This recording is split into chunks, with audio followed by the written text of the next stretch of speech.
Welcome back to 40 Days with Henry. We are on April 6th, and again, we are using the book Bread for the Journey. And so if you don't have it, and I know we're getting to the end here, but if you don't have the book Bread for the Journey, it is a lovely book of 365 meditations, and so I do highly recommend that for you, just as you begin. Maybe explore a little bit more of Henry, and then journey through Henry for an entire year, because there's lots of wonderful tidbits. So today we're on April 6th, and the passage is called "Being Humble and Confident." Henry writes, "As we look at the stars and let our minds wander into the many galaxies, we come to feel so small and insignificant that anything we do, say, or think seems completely useless.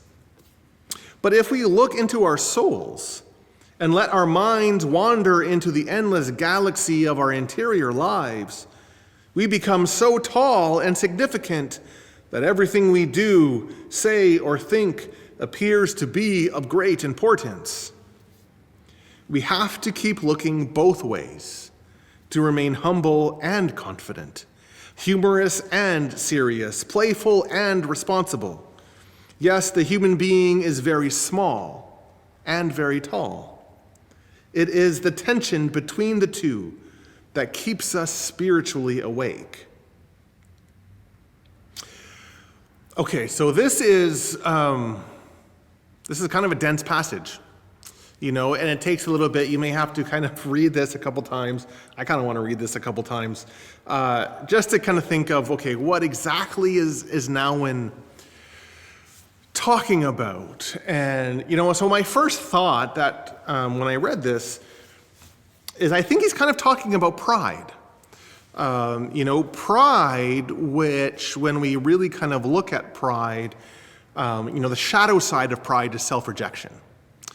Right?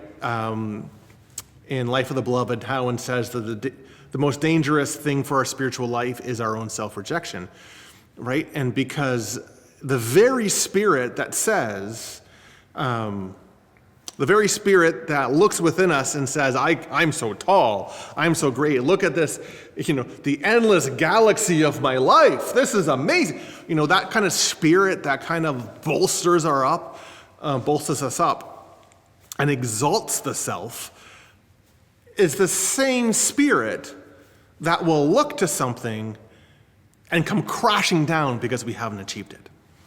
The same spirit that exalts us as the person to be emulated or looked after or praised is the person that will, or is the same spirit that will criticize us for not receiving the praise of that person. Right? And I don't know if you've ever experienced that in your life. I know I have. I know that, there's a phrase now that sometimes people use, which is imposter syndrome. I'm not that, and I'm climbing to this height, but I haven't reached it, and on top of that, I'm a middle child, so I'm always trying to reach the height of my brother, and all this kind of stuff. And so I don't know if you've experienced that sense of trying to manage yourself and manage your image to the point and cultivate yourself so that other people will look well at you and think well of you and give you praise and adulation in whatever sphere you're trying to think that is, but in some sense always coming up short. And so I think that there is a sense of pride that he's trying to talk about. And so this pride that is both self-exalting but also self-rejecting, right? That first part about seeing the many galaxies or just seeing the achievement of another makes us feel so small and insignificant that anything we do, say, or think seems completely useless. Nouwen rode that roller coaster all the time. And he speaks about that so frequently. That's why I think he's so well received so often, because he articulates that dynamic.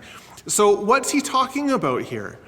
I kind of like that he says this isn't about ditching one of those. Well, you just shouldn't exalt yourself and just see yourself always so completely humble and risk what some people call worm theology, that, oh, woe is me, we are so insignificant. What are humans that you are mindful of them, O Lord, and all this kind of stuff. And there is that sense, we do need to see ourselves rightly, that, that I am not God. And in the end, as much as I might tell my church, I am not the perfect priest or the perfect Christian. And as much as I might tell, my wife I know I am not the perfect husband, and I am not the perfect father, and I'm not the perfect person, right? Like, we have to understand that of ourselves. We have to own that.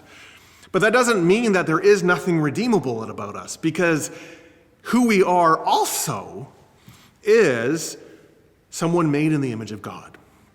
Someone so dearly loved by Jesus that Jesus went to the cross. That is our inestimable value to God. And so we are the sense of exalted, that I am somebody whom God so loves, that I am redeemed and I am forgiven. Right? And that's just an amazing thing. And it gives us goosebumps, and it bolsters us, and it gives us hope and joy. And so I like that Nouwen says we have to kind of be in the middle. We don't reject either side necessarily. But we recognize that he's always moving with movements, these pendulum swing from this to that, right? And so we have to recognize that we exist somewhere in this messy middle. And that allows us to be humble and confident. It allows us to be serious, but also humorous, and playful, but also deeply responsible.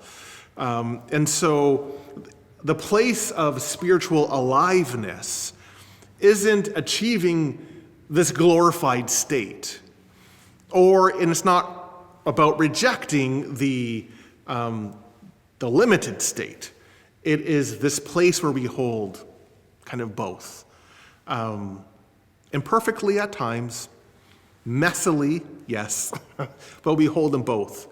And it's in that place where we recognize the God who comes to us in the midst of our mess with light and life.